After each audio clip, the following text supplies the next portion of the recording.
as a comedian, it takes 20 years to find your voice. Unlike being a hero or an actor, where as you get older, it starts to wane away. I don't think beyond a certain point, a gali is going to get you a laugh. Laughs are hard. Laughs are harder than tears.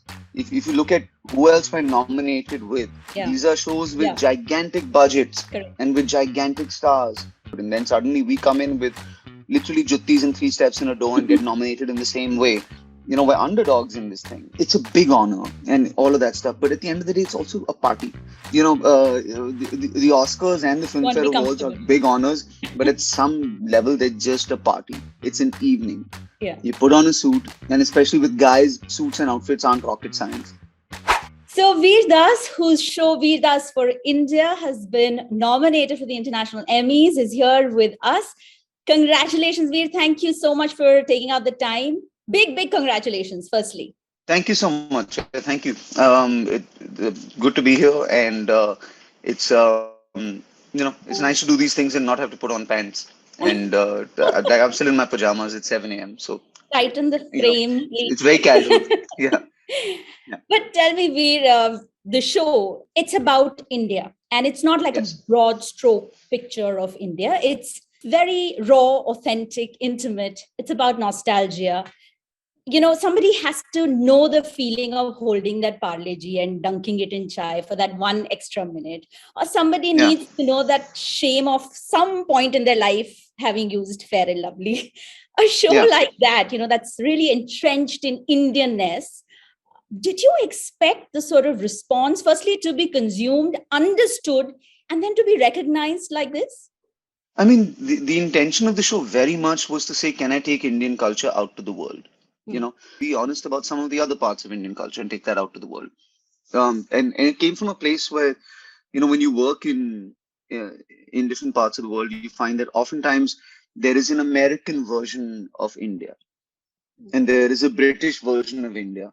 And lots of projects get made in those comedy veins, and Indian actors, we join those projects. I've certainly been in some of those projects.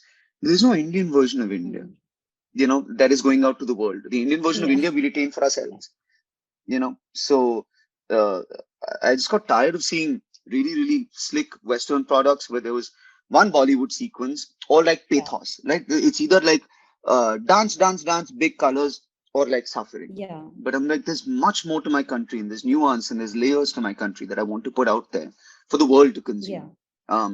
So for it to arrive where it's arrived now with this nomination, at least is the fulfillment of that intention, that I think the world has consumed a much more chilled, happy, funny version of our culture. I did not expect it to be watched as much as it was watched, or we tried to approach the show with humility, and I think that shows in the show. Where there's no fancy set, there's no fancy suit. It's just a guy sitting on his doorstep telling you about his country. It felt like a conversation. The crowd is right there. The theme of the show, when people were like, "What do you want the set to be?" and I said, "Indians." Like people usually, if you notice any stand-up comedy show, crowds are in darkness completely. Yeah. In my show, you can see every face. You can see every Indian face. Yeah. So that's the intention of this show, is to celebrate us. Yeah. And so I think this nomination is a cause for all of us to celebrate, because we all kind of got seen. Yeah, absolutely. And it's so nuanced. And it's, I also felt that you were beautifully restrained throughout that whole 1 hour, 15 minutes. You were sitting at the steps, barely, I think at one point you stood up. Was that something that, you mulled over, you contemplated? Because, usually I see performers, exert their whole space and, put their body out there, with arms swinging, just to ensure that the audiences are captivated throughout. And yet you stood there, you sat there. And it was almost poetic, because at the end of it, you were still sitting and dipping your chai and biscuit, and the audiences stood up. It was beautiful. What was the thought? I wish I could say it was a conscious decision, but it was very much just an instinctual decision. I'd also, it was my third Netflix special.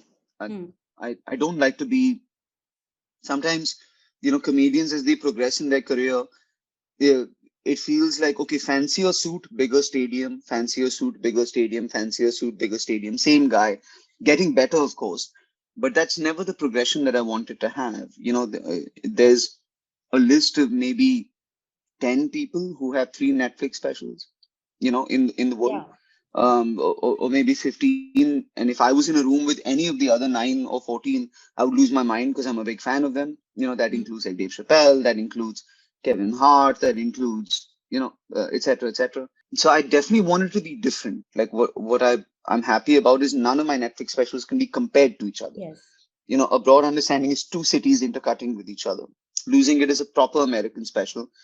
And after doing a proper American special, I wanted to do a proper Indian special in Mumbai where I live. Hmm. And instinctually, it felt right to be humble. Yeah. And to be humble meant to sit down. You mentioned about the set. It was beautiful, that blue door, that kullad of Yeah. chai, your juttis. Did somebody design the look, or was this a brainwave? I drew it on a piece of paper. It's Really? as yeah, these things all seem far more profound in retrospect. But when my company Whereas Comedy produced it, Hmm. and they produce most things that I do, and I was just like, it should look like a slice of pizza. And they're like, what? And I'm like, yeah, it should look like half a pizza. And Okay. I'll put a door here and I'll sit on the steps here. And if you look at the setting of the show, it actually just looks like half a pizza. Yeah. And one slice is the foreigners and the other The slices red. are the Yeah. Indians. I think I credit to Netflix, and because it was my third special, they kind of went with it. Natalie, who I love at Netflix, and we've done these specials together, and she's the one who submitted it Hmm. for the Emmys. We walked in, Amazing. we're like, "There's no door, there's no stage. It looks like a slice of pizza. There's no set." And she was like, "Okay, just make sure it's funny," you know. Yeah. And that's the only conversation we ever had about it because we had a relationship by then, me and Netflix. Okay. So it also goes with your, I'm hearing minimalistic philosophy. You're repeating clothes and making headlines because of it. Is that something that you deliberately want to put out a messaging that it's okay to repeat your clothes, or you just ran out of clothes? It's just a pain in the ass to be like, "Arey, this designer," and then have like some fancy foo rich person be like, "Yo, my vision for you is this," etc. When I know for a fact that some kid fresh out of NIFT deserves that shot better. This was an underdog special. If you look at who else we're nominated with, Yeah. even from India, Yeah. these are shows with Yeah. gigantic budgets Correct. and with gigantic stars and with a huge amount of backing and a huge amount of footholds in Bollywood. And then suddenly we come in with literally juttis and 3 steps in a door and get nominated in the same way. We're underdogs in this thing. So why the hell wouldn't I keep that spirit when it comes to the rest of it? It seems like abandoning that intention, midstream. Yeah. So what you're referring to is your hunt for a newbie designer to dress you for the event. Have you found Yeah. one? Yeah. I mean, I think we have 1,000 emails. So my team is kind of pouring through Wow. them, but I'm just look. It's a big honor and all of that stuff. But at the end of the day, it's also a party. The Oscars and the You want to Filmfare be Awards are comfortable. big honors, but at some level, they're just a party. It's an evening. Yeah. You put on a suit, and especially with guys, suits and outfits aren't rocket science. Yeah. So you put on a suit, and at the end, we'll auction off the suit.